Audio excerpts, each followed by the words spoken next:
Look at all of the shiny parts.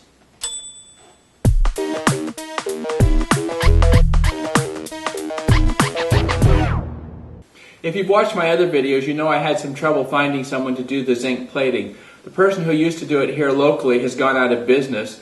After some research, I discovered a company in Sacramento that still does zinc plating, so I sent everything there to be done. I got a call this last week that it was ready to be picked up, so I took a quick trip to Sacramento.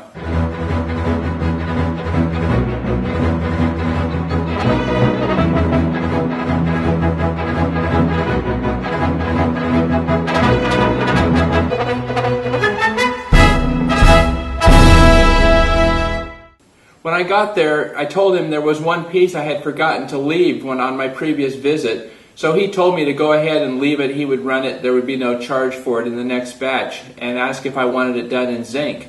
I said, well, I guess so, that's what everything else is done. It was originally done in cadmium. And then he looked at me and says, well, we do cadmium, why don't I just run it in cadmium? So I was a little disappointed in myself that I had never asked, because I didn't think anyone did cadmium plating anymore. It turns out this company in Sacramento is one of the few left on the West Coast that still does it.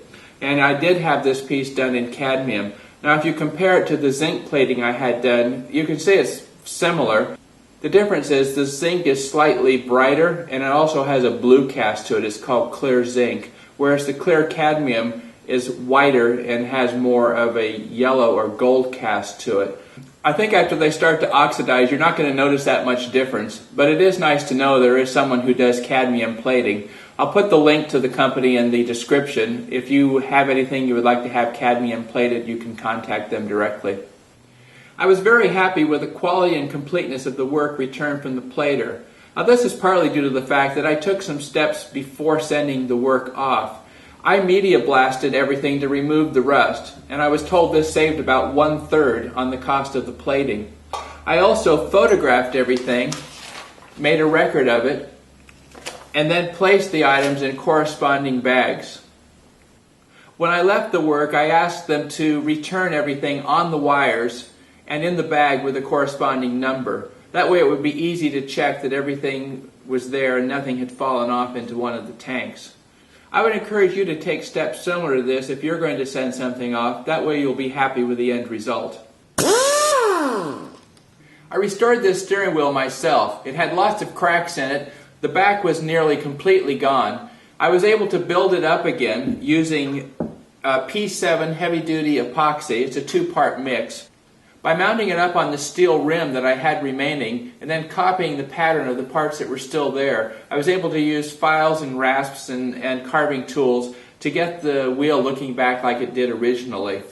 I then sent it out and had it painted, and I just got it back, and I'm really pleased with the way that it turned out. I also had the kick panels for the front cowl area. These were also painted, and I think they turned out just beautifully. Now let's head out to the garage and see what assembly progress I made this week. I got the trunk deck lid installed, and I loosely hung the rear fenders in preparation for installation of the stainless steel bead. I also attached the rear license plate holder. I also had the interior metal parts painted the original brown color. I installed the rebuilt windshield wiper motor under the cowl along with the mounting posts. You will note the cowl vent is also installed. I also installed some of the soundproofing. There were several decisions to make here, and I will actually talk more about this next week in my video. I got a good start on installing the windshield. I still need to polish the stainless steel trim and get it put back on along with the center divider bar. Dave Kruse from Metal Rubber made my day last week. When I visited him a couple of weeks ago, I dropped off a couple of pieces that I couldn't find that I needed for my car. One of them was the rubber bumper for the trunk deck lid hinge, and the other was a rubber spacer for the rear license plate bracket. Well, this last week, guess what I got in the mail? I got prototypes for both parts. This is the bumper, which goes onto the deck hinge, and then the other is the spacer, which is for the rear license plate bracket. It's great to have some pieces that you couldn't find, and I think that these will soon be in his catalog, so if you need either of them, I would suggest contacting him directly. I'll put a link in the description. I found that restoring the windshield wiper was kind of a microcosm of the entire restoration project. The motor needed to be rebuilt and I had to send that out. The transmission links I could restore myself. But then when you came to the outside of the car, I still needed that rubber gasket which had to be found. The escutcheon needed to be painted, and then the retaining nut was chrome plated. So each one of these things required a different type of restoration. Finally I came to the retainer and the cotter pin that holds it on, which I could do myself also, and I topped that off with NOS, wiper arms, and blades. So altogether you went from rebuilding parts to restoring parts to finding new rubber parts to having things painted, plated, and then finally NOS parts. I have another resource I would like to share with you this week. It's called the Standard Parts List. Now this is a supplement to the regular parts list. It includes all of the nuts and bolts and pins and things that are used in assembling all cars and trucks for a certain era. This particular one is dated July 1944, so it would apply to cars up to that date, and I think many afterwards as well. Let me give you an example of how you would use this type of a parts list. If you go back to the windshield wiper pivots I showed earlier, you can see there is a pin that holds the cap in place. Perhaps you did not know the kind or size of pin that was used and you wanted to replace it. If you look in the 1941 Model Series parts list, you will see the pin is part number 112726. But what's that part? This is where the standard parts list helps. The index tells us it is described on page 52, group 192, line 4. Here it is. It's a 1/16 inch cotter pin that is 1/2 inch long. There is similar type information for most standard parts that include size, length, material, and plating finish, if any. I haven't seen a whole lot of these standards parts lists around. If you would like a digital copy of this one, I'd be glad to send it to you. All you need to do is subscribe to my YouTube channel and then send me an email at the address in the description, and I'll send you a PDF file which includes the entire 79-page manual.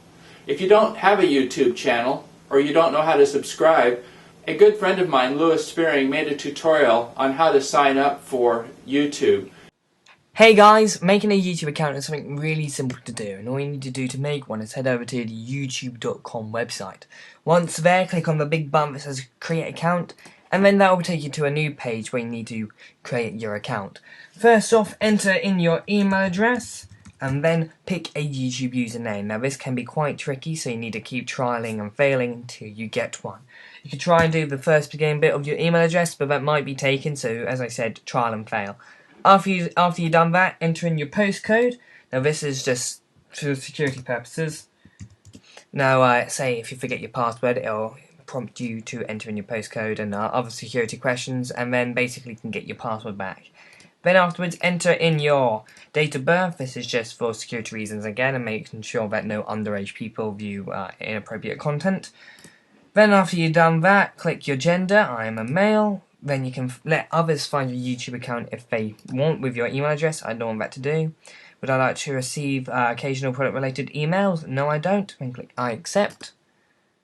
After you've done that, if you have got a Google account, it will realise you can put the two together and go on to do that. So you can link accounts if you want to. So I'd highly recommend this if this screen comes up. If it doesn't, just follow the instructions on your screen at the appropriate time. After you've done that, YouTube will do its thing, and then done. You're now registered with YouTube. So now you can go ahead, comment on videos, rate videos, and subscribe to all your favourite YouTubers, including Mark. So, thank you for watching. See you guys later. We're out of time again, so subscribe and email me if you'd like a copy of that standard parts list. And until we meet again, I'll see you on the road.